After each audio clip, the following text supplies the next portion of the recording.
السلام عليكم ورحمة الله وبركاته. النهاردة معانا فيديو جديد بردك ومعلومة عن زراعة اللفت فوق سطح المنزل.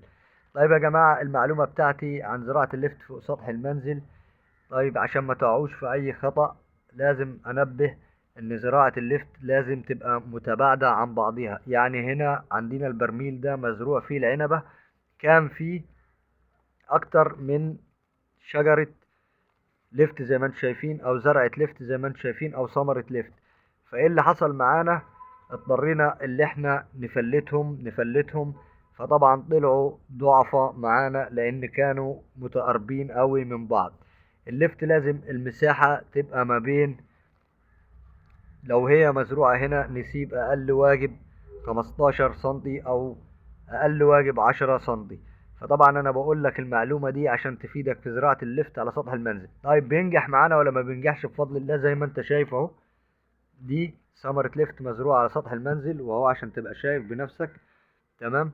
وبينجح، وهوديك الناحيه التانية وهوريك برضك لما يكونوا مبعدين عن بعض بيبقوا ناجحين معاك. يعني اي ثمره بتزرعها طالما التربه بتاعتك خصبة وجميلة وفيها السماد الحيواني أو السماد العضوي، فبتنجح معاك بفضل الله. فنروح هناك ونوريك. وزي ما وريتكم هناك عندنا برضك هنا في قصيص تاني، ادي زراعة اللفت اهي ناجحة معانا بفضل الله. وزي ما انتم شايفين ادي برضك اللفت اهو معانا جميل على سطح المنزل، ومزروع جنب شتلة الطماطم الجميلة اهي.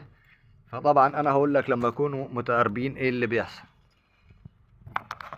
لما بيبقوا متقاربين على بعضيهم يا جماعة، عشان ما حدش يقع في الخطأ ده اللي بيحصل. تمام. بتطلع معاك الثمرة ملهاش أي لازمة أو ضعيفة زي ما أنت شايف. بصوا كده معايا. فطبعا دي المعلومة بتاعتي، لازم يبقوا متباعدين عن بعضيهم عشان تستفيد من الزرعة بتاعتك. ودي معلومة بسيطة جدا وموفرة للوقت معاك عشان تستفيد من اللي أنا بقوله. والسلام عليكم ورحمة الله وبركاته.